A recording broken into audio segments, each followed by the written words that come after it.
We're here at Blindside Boxing Academy with Texas' own Amador the Blindsider Mendez. It's fight week. Yes, this Saturday I'm going to be back on Pro Box TV in Kissimmee, Florida, and ready to put on a show. Putazos y Pendejadas Podcast.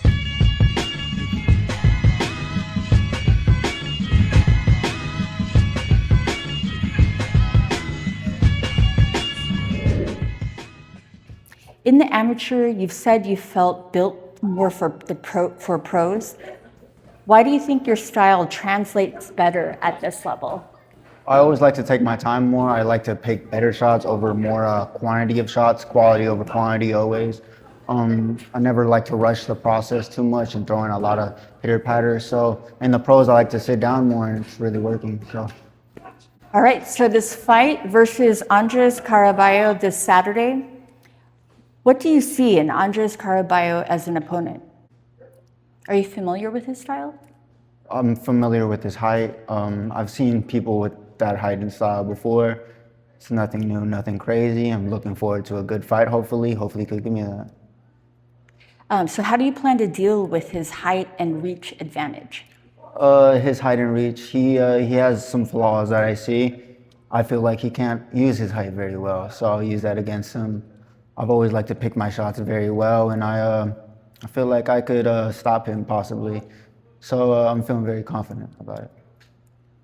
So boxing is trying to reach new fans worldwide. As a fighter, how do you see yourself helping bring the next generation into the sport? Yeah, I would just like to be a new face of a Hispanic community, you know? I mean, everyone has to go. Ryan can't be the face forever. Canelo's just leaving. Someone else has to step into the place, you know? So I feel like I could bring a lot more different of an approach than Ryan and Canelo. I'm a lot younger. I'm from Texas. I'm from Guatemala as well. I'm not just Mexican. So I feel like I could bring more. When a kid sees you fight for the first time on Pro Box TV, what do you want that kid to feel? I want him to feel excited. I want him to feel in awe. I want him to see a man.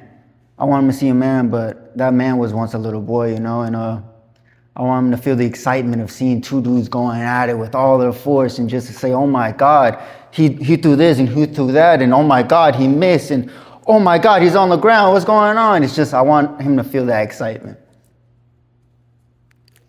So today's fans discover fighters through TikTok and Instagram highlights. What kind of moments do you want to create in the ring to grab their attention?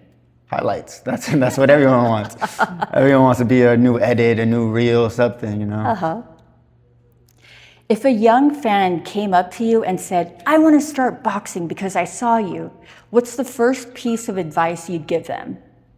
First piece of advice is do better than me, stay in school, of course, and just work. It's just about work. It's just consistency and work, and just because you feel like you're not getting the results you want doesn't mean you have to quit. If you feel like quitting is what you need to do, you can, but boxing is a marathon, not a race. I've lost to many kids who have quit later down the road. So if you feel like you're a committed person and you could do something like this for like 15 years like I have, you're more than welcome to be my guest. But other than that, stick to school. Do you really feel like that? Well, it's hard, man. Do you wish you had stayed in school? No, I mean, this is for me. I love what I'm doing. This is all I've ever wanted to do, but this is a hard life. This is a hard life. This is a lot of hours in. This is a lot, you know? So if you don't have the mental fortitude to stick with it and stick with the pain of losing and winning and your friends leaving and their parents that felt like parents to you and all this, and girlfriends leaving because you don't have the time for them no more and stuff like that, you feel like you're not strong enough for that, that's fine. Not everyone's built like that, but you have to be strong to be in this life. Say that again? You have to be strong to be in this life. Yeah. So when training gets brutal, what's the thought or memory that pushes you to keep going? It's just what I tell myself is that I chose this. I chose this life. This is all I've ever wanted to do. The feeling of winning ringside for the first time, my first tournament that I ever won, I beat 4 kids in a row. And ever since that feeling, I just was so addicted to the feeling, and that's all I've ever wanted to feel since then. So after I won that tournament, I said, this is all I've ever wanted to do for the rest of my life. I just want to feel this sensation again.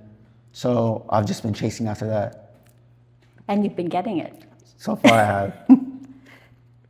So who has been the most important person in your boxing journey so far? My father. My father definitely has been the most important person. How so? My driving force. He's the person who first got me into boxing. I grew up beating him up to Rocky movies and stuff like that. He took me to my first boxing coach. We eventually fell out with that boxing coach, but whenever my dad seen that I still wanted to do it without a coach, he filled in those shoes, and he trained me the best he could, even though he wasn't really a boxer when he was younger. He did the best he could. He trained me, then he got a class of 2, then class of 3, and then he finally gave me friends, which I never really had growing up because of boxing. So it was great. And whenever he realized that he couldn't show me everything that I needed to learn just because I surpassed him, he understood that I needed to be given to other hands, more experienced hands. But he's still always there financially and emotionally and spiritually to support me on the side. Even if my coach leaves, I know I can always go back to my dad. So outside the ring, what do you enjoy most? Whether it's music, hobbies, and Music. I really like to just experiment and explore other music, stuff like that. I play video games every now and then, but I'm kind of boring, to be honest. I don't like doing too much other than boxing and resting. I mean, my ideal day is me doing nothing. So I can't wait to be able to do that in my future when I retire. if boxing didn't exist, what do you think you'd be doing right now? I used to like to play football a little bit when I was younger. Who knows? Maybe I would have done that. Or maybe I would have become an artist like my dad. Who knows? He's an artist? My dad's an artist. Yeah, he's a tattoo artist.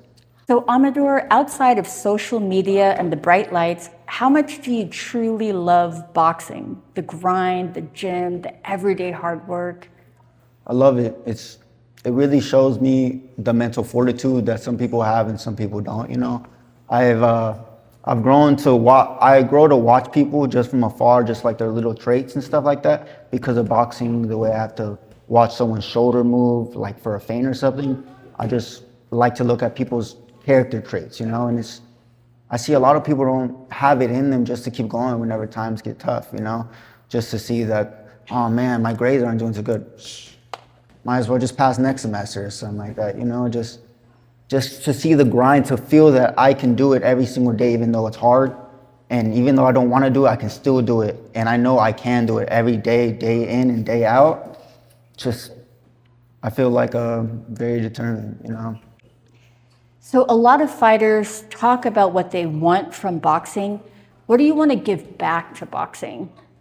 What do I want to give back? That's a very good question. I want to give back, for me, of course, I want to give back the spirit that I've given in boxing. I want to give all the hard work. I want to give it back, of course, but I want to give inspiration to the youth.